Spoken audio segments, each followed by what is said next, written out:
Hello, this is Kirtana. So show some excitement in chat.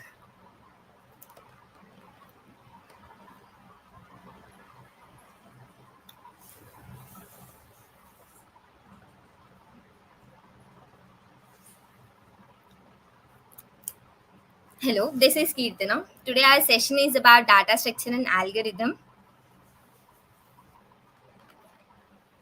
Hi, hello.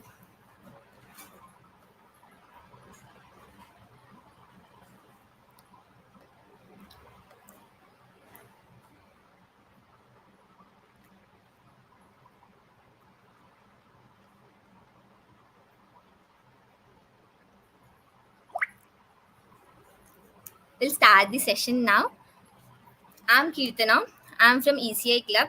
I'm currently pursuing my BTech in fourth year from Srinidhi College.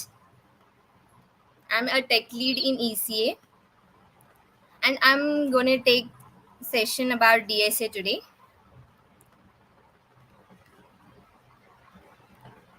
DSA, data structure and algorithm, is an often listened term in our BTech journey.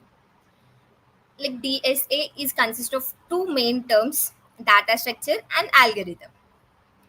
First of all, what is data structure? Data structure is a ways to organize and store data efficiently. Then what is algorithm? Algorithm is a step-by-step procedure for performing computations. Like let us understand this by some kitchen analogy. Data structure is like containers, ingredients, and special tools which are designed for some specific purpose. Whereas algorithms is a preparation step-by-step process of preparation of a special meal, like adding ingredients, mix up of containers, tools, everything which makes a delicious meal. The step-by-step instructions which are taken is known as algorithm. Okay, why do we need to learn that DSA? Okay, DSA is not only for the aspiring programmers, it is for everyone who interacts with technology. Like DSA, first we listen the term DSA, it is all about the efficiency. The world where we speed matters, enhanced efficiency is the first key point to learn data structure and algorithm. Let us take an example, social media. When you scroll through your feed, like Facebook or Instagram, the quick access of post and reels is the efficient use of data structure. If you use an inefficient data structure and there is a delay in reels or post, you'll not see it. You'll get frustrated, right? So the correct using of data structure is very important. Now, how will this DSA will help in our future? Like how is it is useful? In many tech companies, it is main important concept they'll take up is DSA. We'll have coding round and interview. In coding, mostly every data structure is covered, and in technical round they will be covering DSA and projects. But DSA they'll have a part of it. In career advancement, DSA always plays an important role. Like it will be helpful. Like technical companies will see the analytical thinking and problem solving skills in you. This will be showcased using DSA. Like technical companies like Google, Microsoft, everyone have this DSA including them.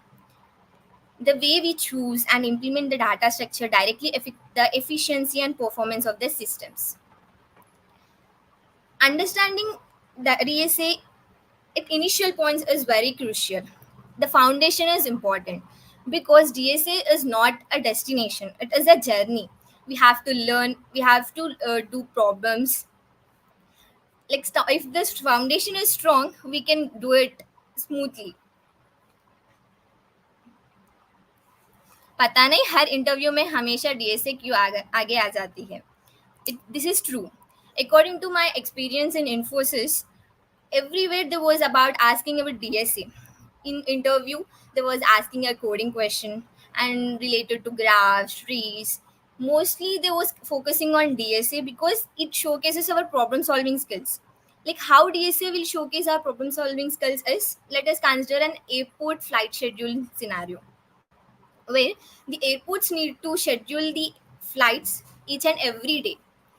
There will be some constraints like runway availability, flight delays, weather changing, air traffic, many other things. So they need to consider some efficient strategies like data structures and algorithms. They use graphs, heaps, and greedy approaches. These will help in real time situations. They use them to solve and prepare schedules of flights. Next, how to start this DSA journey. First, you need to start your DSA journey with basic fundamentals, like knowing what is data structure, like which what are there in data structures, what are arrays, linked list, stacks, and queues. These are very basic terms. If you learn like how they are working, not you have to not just by had the syntax, you just know the back in one, like how these are working, how the indices are storing, what is memory locations, etc. Then knowing the basic algorithms like searching, sorting, this will help you to like understand why these data structures actually need. Then we have to go to the advanced concepts like trees, graphs, heaps. When you are good enough in recursion, you will easily do trees, graphs, and heaps. Apart from learning, knowing all this data structure and algorithms, practice is very important. You have to daily practice them in many. We have many platforms.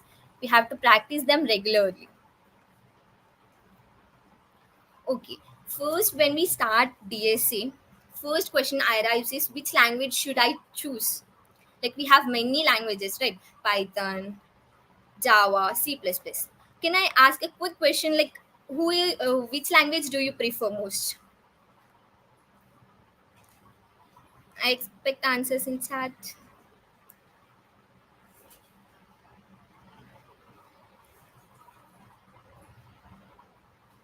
It may be anything: C, C++, Java, Python, JavaScript,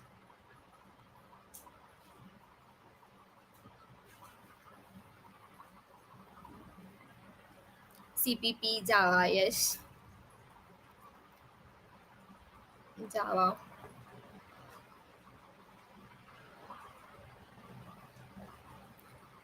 Yes, mostly I see Java.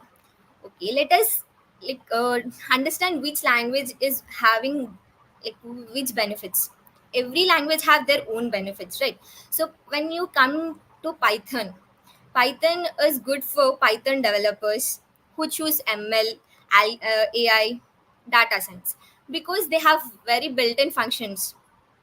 When you come to DSA, these built-in functions will help. But when you want to know the DSA in depth, you cannot choose Python because most of the functions are built in. So you cannot get the logic and creativity there.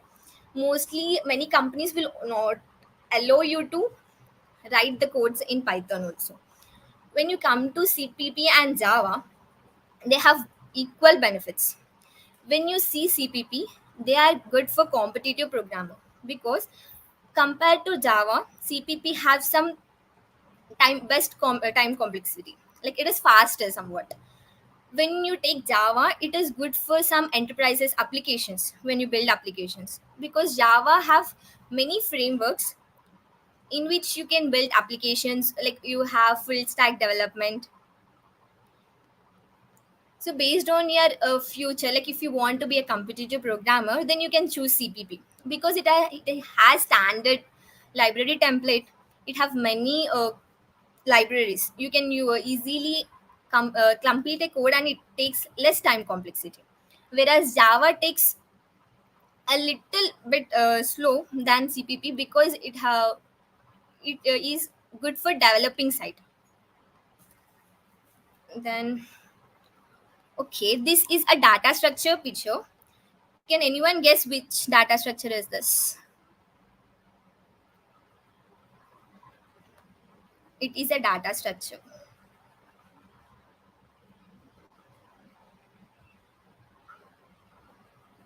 There are books, arrow pointing upwards.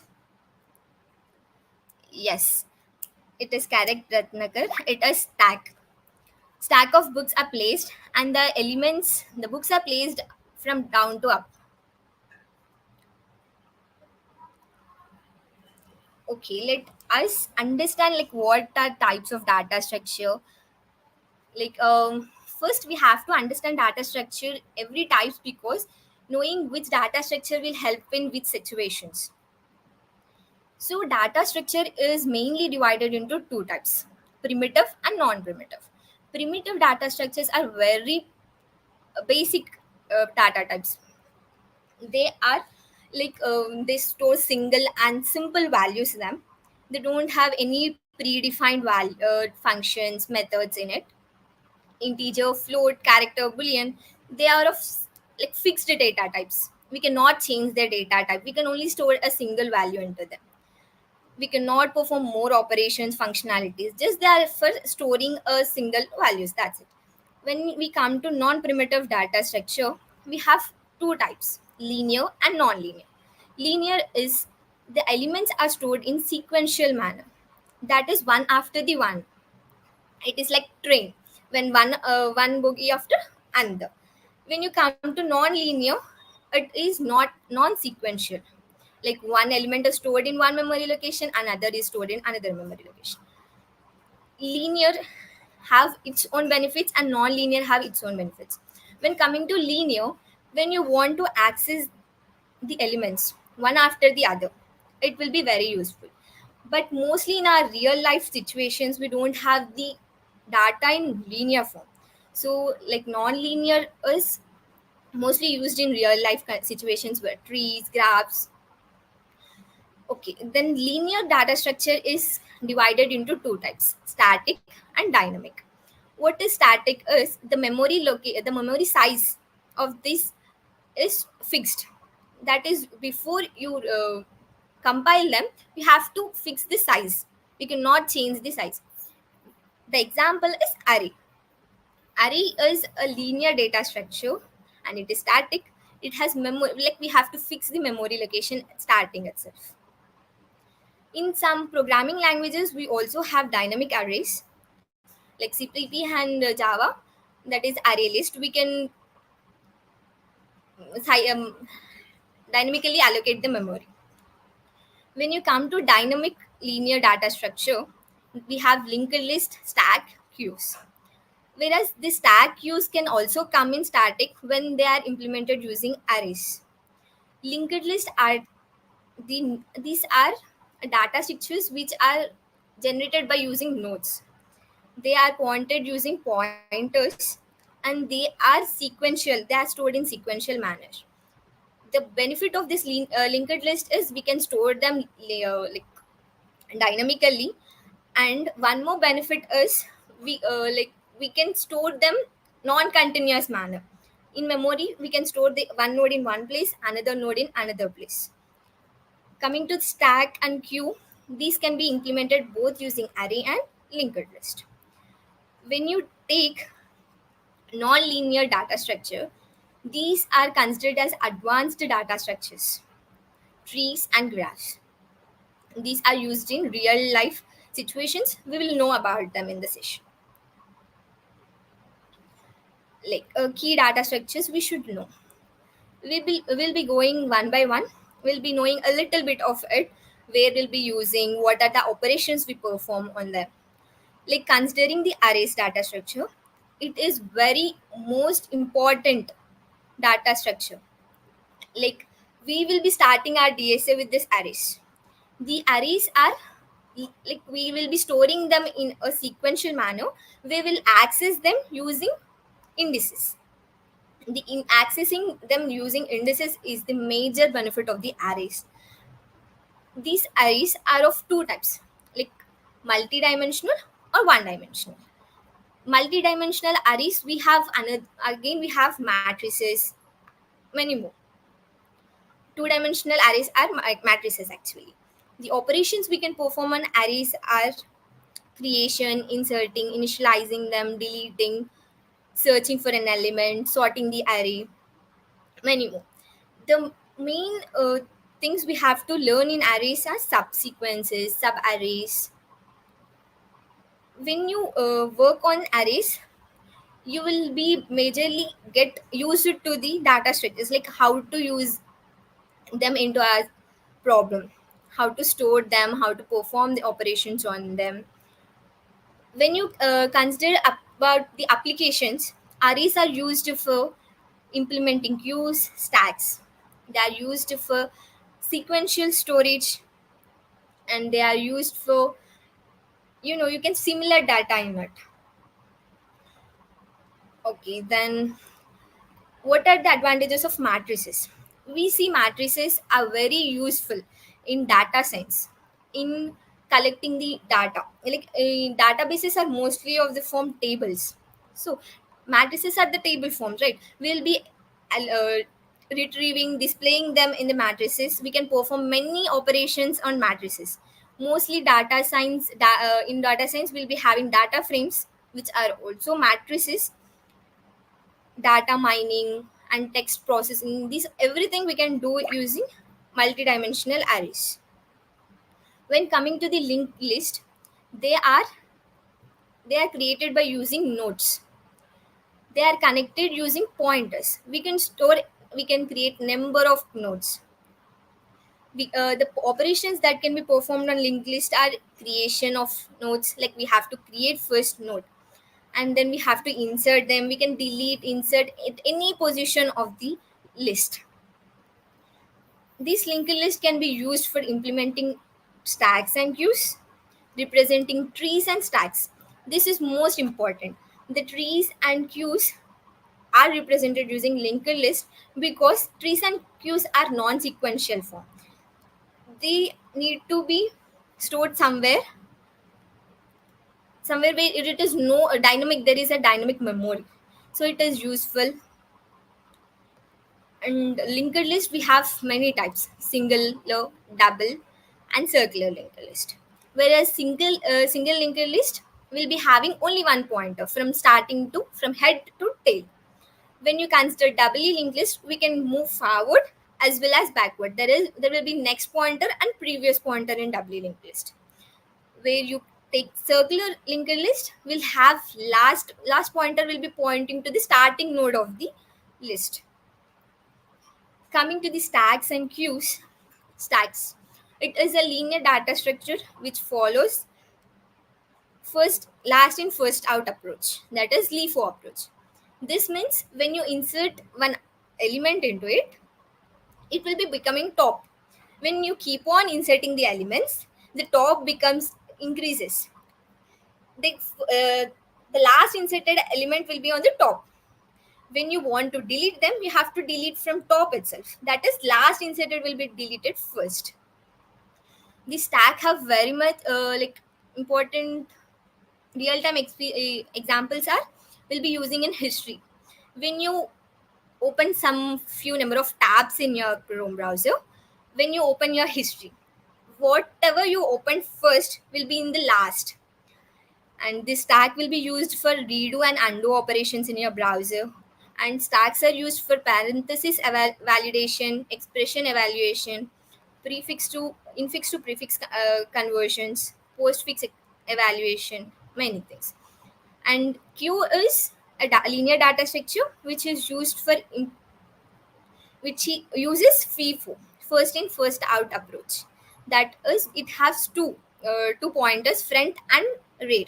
Front will be pointing starting, and rear will be moving when you insert the elements. Front will be moving when you delete the nodes, like elements. These queues are used for like finding the level order in the trees. But these stacks and queues are important, but they are useful when you only in like real time examples. When you go in DSA coding rounds, mostly stacks and queues are not considered. And the other data structures which are important are hash maps, trees, graphs. Hash maps. Hash maps are considered it efficient data structure because every operation is done in order of one. That is, hashing. Hashing means when you are giving input of variable size and the output is fixed size, and the output is fixed size. This means it is useful when you have a variable different sizes of input, but you need a fixed size of output. We'll be using hashing. This hashing can be done using hash functions. Hash function may be the mathematical expressions which like we have many things. We have folding method, we have mid method. Folding method in means we are making the data fold and make the middle, and we'll choose the middle element and give it as an output.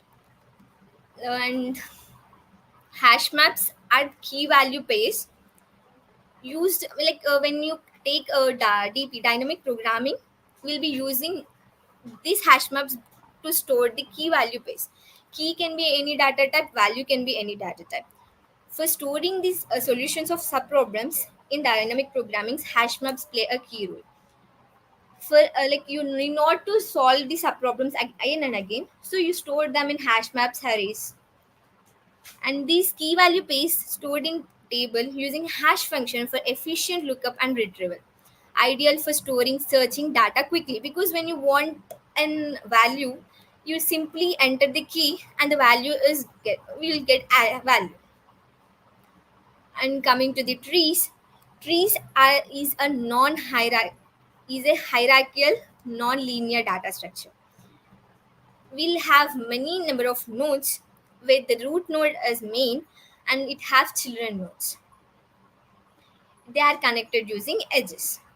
We have many types of trees. Like when you take classification based on degree, like if based on degree, okay, we have binary, ternary, and n-ary. What does this mean is binary. When you take binary, a root node have two children, at most two children. Like it can have 0, 1, or 2. When you come to ternary, the root node can have at most 3 children, and for n-ary it can have at most n children. And based on, like we have connected,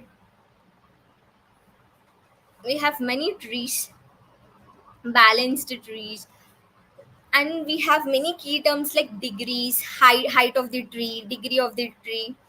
We'll be having very important questions in it. So trees, on trees. When we come to graphs, graphs are same non-linear data structure. Like most every tree is a graph, but every graph is not a tree. Graphs are like we have nodes and they will be connected. There are many types of graphs: connected, not connected. And the applications of these graphs are social networking, mapping, route finding. And graphs are useful when we want to find the shortest distance between two cities. Okay,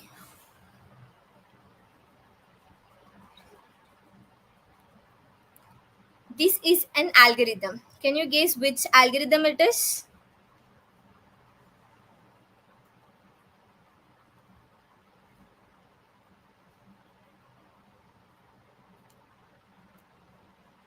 Anyone? Okay, this is a searching algorithm. When you look at each row, a row is sorted and the mic it is pointing to the middle element. So it is binary search. Okay, we'll see algorithms. We have many algorithms. Most importantly, searching, sorting, recursion, backtracking, greedy approach, divide and conquer, dynamic programming, many more. When we go to like searching algorithms. When in a real world we'll have huge amount of data. In searching for a piece of text or piece of information and a vast amount of data is crucial. So we have to find a better ways. We have two searching algorithms: linear searching and binary searching. Linear searching is where we search will be pointing from starting to the end of the array or any data structure. From starting to the end, we'll be checking whether this element is our target element or not. We'll be moving it will be moving every element. We'll be checking with them, is this a target element or not. This takes a huge time. Like it will take order of n time. So in the real world we cannot search every element, every node, right? So we'll be shifting to binary search. This follows by divide and conquer rule actually. Divide and we cannot say actually divide and conquer, but we'll be dividing them in midpoint and we'll be searching them. In this case, half of the array will be left behind because we'll be sure that the target element will be the next half. How? Because the binary search will be first in sorted manner. When you search for a specific element, you go to mid. If the mid element is greater than the target element, we'll be searching in first half. If it is smaller, we'll be searching in second half. If the mid is the target, it is far good. We'll be printing them. Now, going to sorting, we have bubble sort, selection sort, insertion sort, merge sort, quick sort. In bubble sort, we bubble sort is the first sorting where we'll have passes. Like we'll be comparing the adjacent elements. If the adjacent element are like first element is greater than second element, will be swap. We'll do n minus one passes, and in each pass the last element will be sorted. In the same way, after n minus 1 passes, the total array get sorted. But the complexity is more when you compare every adjacent elements. So we have shifted to selection sort. What is selection sort is, you consider when you will have an array, you consider first element is already sorted and you compare the next elements whether these element is like this element comes in front or next. Like will be select one item and check whether this element will come front of this sorted list or last of this sorted list. And coming to insertion sort, we'll be like inserting each and every element in their correct position. And coming to the merge sort and quick sort come under divide and conquer. The merge sort is an efficient sorting algorithm. The first, the array is divided into halves until it becomes as small as possible, and then we'll sort them, we'll merge them. Here, first we'll be dividing the array and then conquering them, that we are sorting and merging them. These merge sort takes n log n, and this considered as an efficient sorting algorithm. And coming to the quick sort we will have a pivot element where will be the pivot element maybe from starting, middle or last. We'll compare this pivot element with other elements and do swapping. It is same like divide and conquer, because when you compare pivot with other elements, pivot will be coming into the middle and the starting half will be smaller and the next half will be the larger values. You'll be exactly dividing the array at the point and you repeat the process. So you are dividing them and you'll be merged by merged the entire array. The first like sorting. Mostly in coding and interviews, they'll not be asking directly. We have to use them in another real type problems where we have we need to sort them or we need to search for an element. They will be not asking directly, just they will be included in some problem. And going to the very important topic, recursion. It is very important for learning trees, graphs, and doing dynamic programming, backtracking. What is recursion is a function calling itself. When this recursion is useful, when you have a problem which you can divide into sub problems, and this sub problem can be solved so that every sub problem is automatically solved. That means each subproblem is can be solved using same strategy. Like if you consider a Fibonacci or a factorial, when we have to multiply n to number one. Like if you consider three number, three factorial, we have to multiply one, and then for the answer we have to multiply two, and then answer we have to multiply three. So the process is same. The subproblem is we have to multiply something to the answer.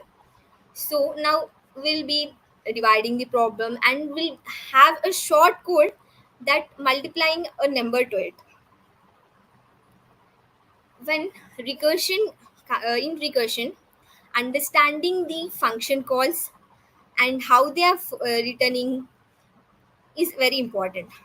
When you consider recursion is bit tough when you start it. But if you understand the back end process, like how it works, like let us consider the factorial problem of we'll find the factorial of 5. So when you want to find factorial of 5, let's take n equals to 5. Then you'll multiply 5 to the answer and you'll reduce the n value to 4. You'll multiply 4 to them. You'll multiply 3, you'll multiply 2, you multiply 1. For every function call, this function call is stored in a stack. Like first we have called 5, then we have called 4, then we have called 3, 2, 1. After reaching 1, the base case comes into the play. Like base case is when the recursion should be stopped. When you come to 1, factorial of 1 is 1. So you'll return 1 there. It will be retracing back like 5, 4, 3, 2, 1. 1 will be returning to 2, and 2 will return 2 into 1, and it will be returning to 3. The understanding of stack is very important in recursion, how the function calls are going. And the three most important parts of recursion is base condition, recursive call, and return. What is base condition? The condition which is written where the recursion breaks, where we should stop this recursion. Like if you take a loop, you'll be writing some condition like n should be greater. When n greater than 10, will be getting out. Like that in recursion, base case is important. And the second one is recursion function, like which part should be changing. We'll call a function call, right? In function call we have to include which part should be changed to have the next call. And then return type, you have to think about the return, like what you should return, what answer you should return from every subproblem. Like after getting all answers from subproblems, you need to merge them and return. In recursion, for solving any problem using recursion, you need to first understand the base condition. We have to write the base condition, recursive call, and the return statement. And backtracking is an efficient algorithm where you use recursion. This backtracking is useful in many standard programs like Sudoku, rat and a maze, subset sum. Like many standard problems can be solved using backtracking. Backtracking is a part of recursion. Backtracking in the sense we, whenever you are taking some decision and the decision is wrong, you want to take back and create another solution. There we use backtracking. Like let us take an example of house colors. We'll have a standard question like we have to color the houses where the adjacent house colors should not be of same color. We'll have red, blue, and green. So if how will you know that the adjacent house is colored with red or green or blue? Like let's see, if we have a house, we have colored this with red, and then we have to color the next house with either blue or green. So in this type of problems, backtracking comes. Like if now we have colored the first house with red color, then you are going, you are checking, can I color the next house with blue or green? You have two possibilities, green, green and blue. And then with greenhouse, you are moving again. You'll have three possibilities that you can color with red, green, or blue. But you already have green, so you have to color with red and blue. If now we have taken red, green, and blue, right? When you go to red, yes, we can color it because the adjacent color is green. But when you come to green, the adjacent colors become same.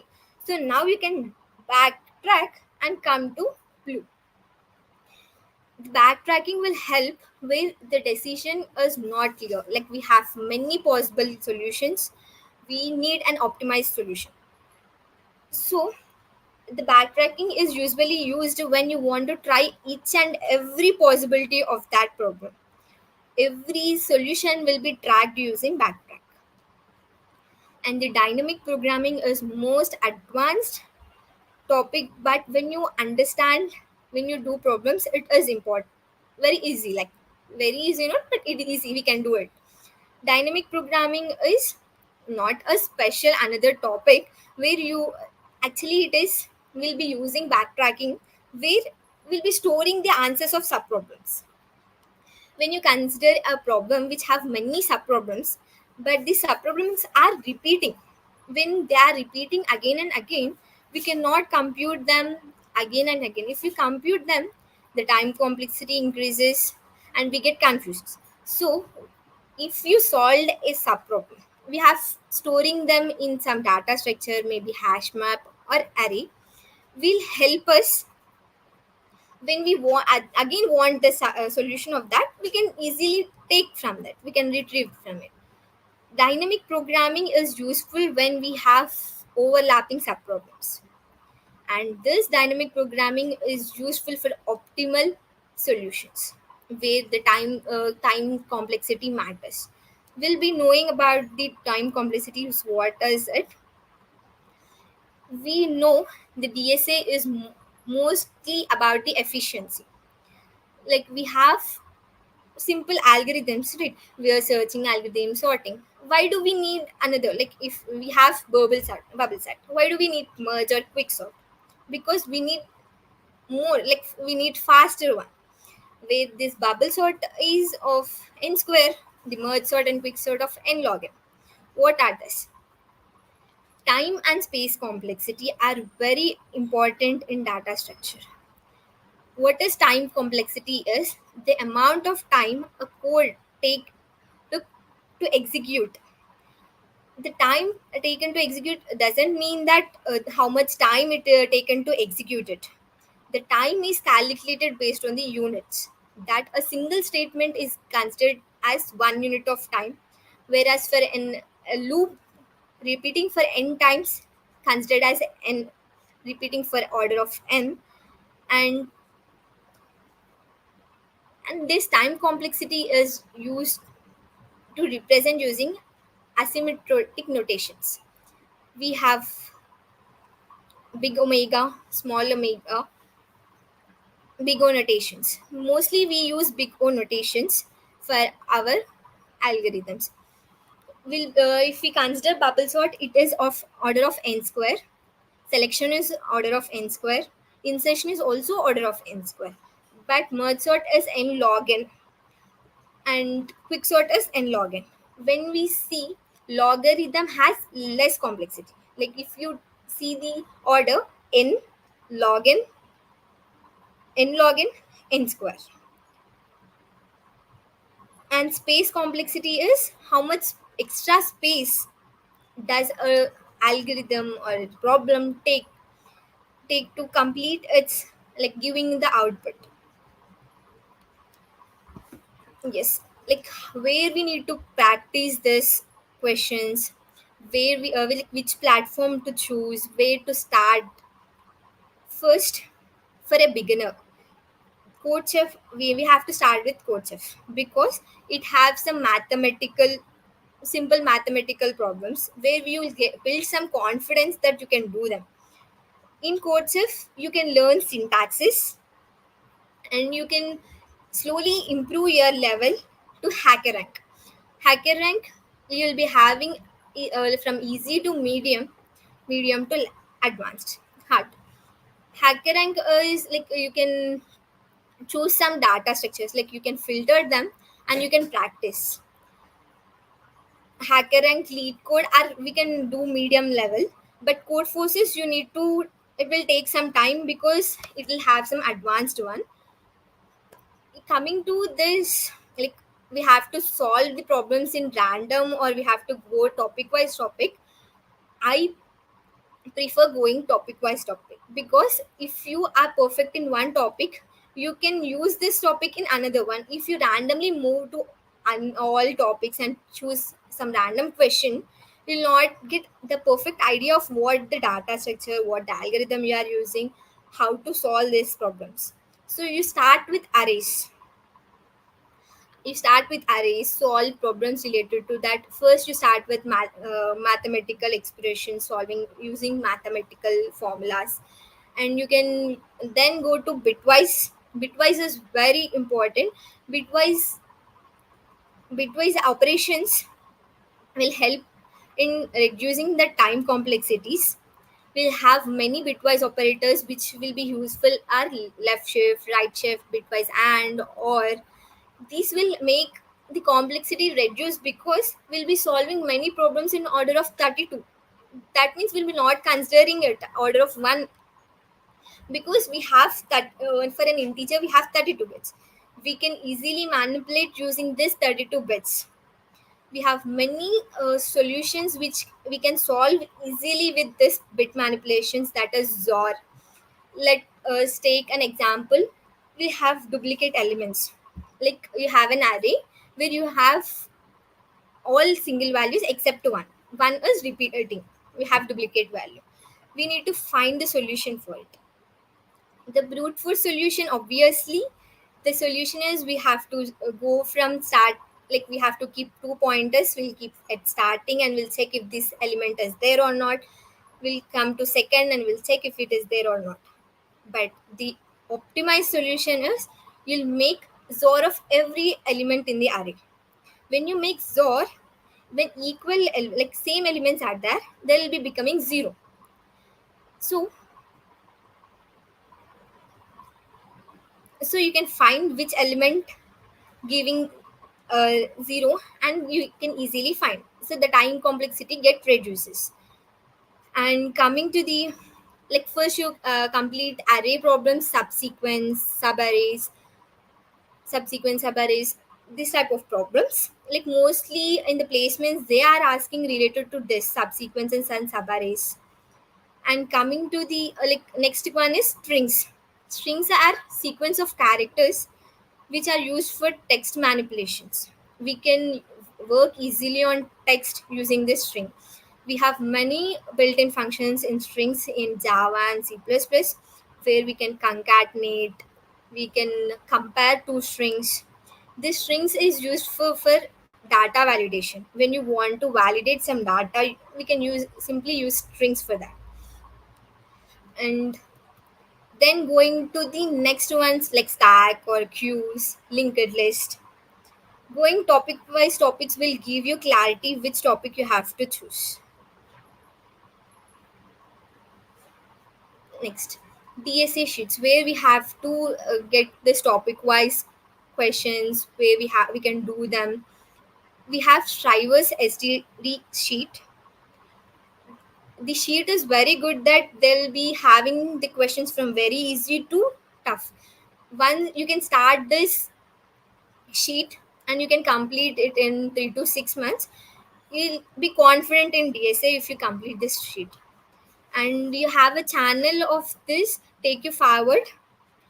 He will be explaining very good, like you can see problems like binary search, dynamic programming in take you forward. And DSA sheet by Love Barber, this is geek for geek sheet. It is also good. It is from starting to and end. And the articles in Geek Week, Geek for Geek, I'm sorry, Geek for Geeks is very good. You when you want to learn some topic from scratch, you can learn the articles from Geek for Geeks. And Apna College DSA sheet also covers every topic of data structure and algorithms. You can refer them and you can start from every, like you can start from easy to advanced one. These DSA is not you have to get you'll practice, you'll learn some topic, you'll get it. How much you'll practice, you'll be getting used to that. How many problems you do, new problem will arrive and you'll be somewhat get stuck. So you keep on practice, you'll be getting perfect in it. Let us understand a real world problem. Like when someone want to travel from one city to another city, and he want a very shortest distance to travel there. How this how he can find the shortest distance? First, our problem is we have to find the distance. We'll have distance between every cities, so we have to store them. We have to note them with how many cities we have, what are the distances between each city. And then we have to go to algorithm selection. The best algorithm for the shortest path is Dikshatras. Like we have we have many algorithms. You can choose any algorithms and proceed first. After proceeding, if you are stuck somewhere, if you think this algorithm doesn't work, then you can switch to the algorithm. In that way, you will know understand which algorithm will helpful for which situations. After using the algorithm in it, you have to understand it, like how much complexity it is using, how much complexity, and can I optimize it, where can I make changes. Like first you have to get something solution, something you have to get. Like if you have a problem, first you can do it in any way. Like you have to choose brute force. Whatever mind comes into mind, you can try them, you can do it. Then you think about it anyway, can I make some changes to it so that it becomes time and space efficient. And choosing some algorithms, like we have many algorithms. If you take comparison algorithms, string matching algorithms, we have Rabin Cup and KMP algorithms. If you learn these algorithms, it will be optimized.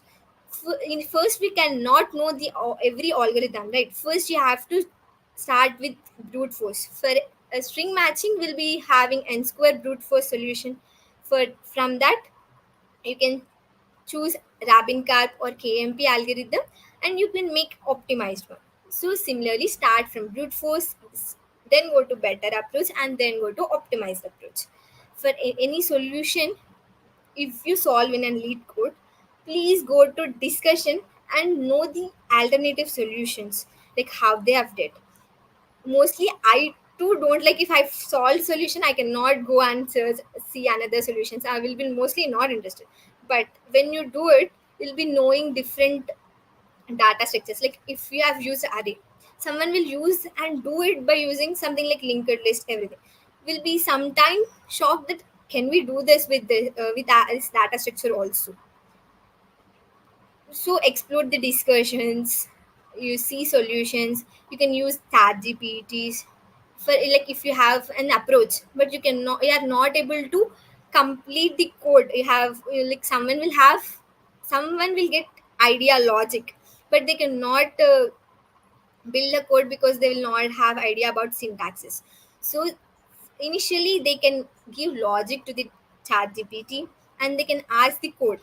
So from starting, if you analyze the code, you keep on doing, you'll be understanding syntaxes also. We will not you should not by heart the syntax. If you understand the meaning of the syntax, how it is, you can easily do it.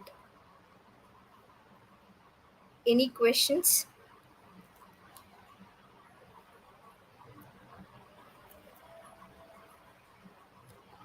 Any questions to ask? Free feel to ask.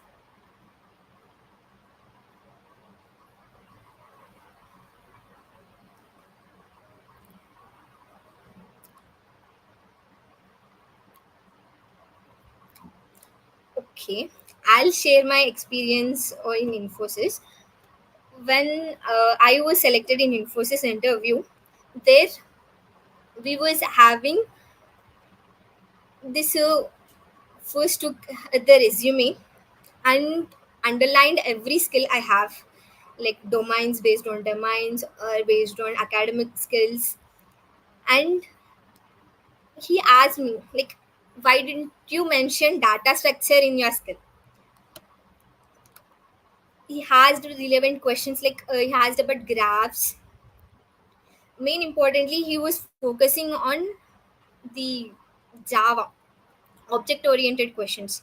Like he asking like polymorphism and their uses.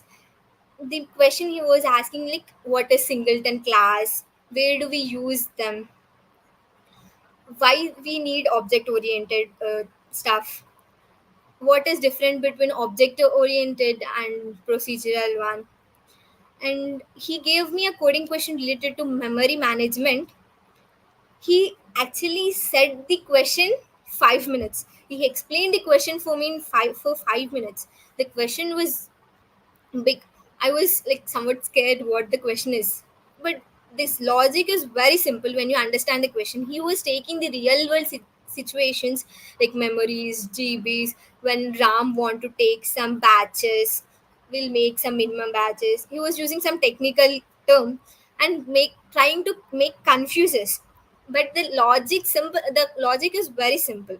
When you understand what the problem in it, we can easily understand the logic.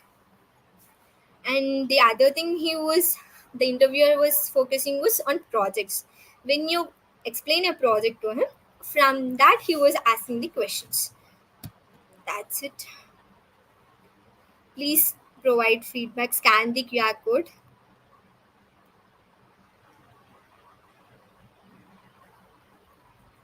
Thank you.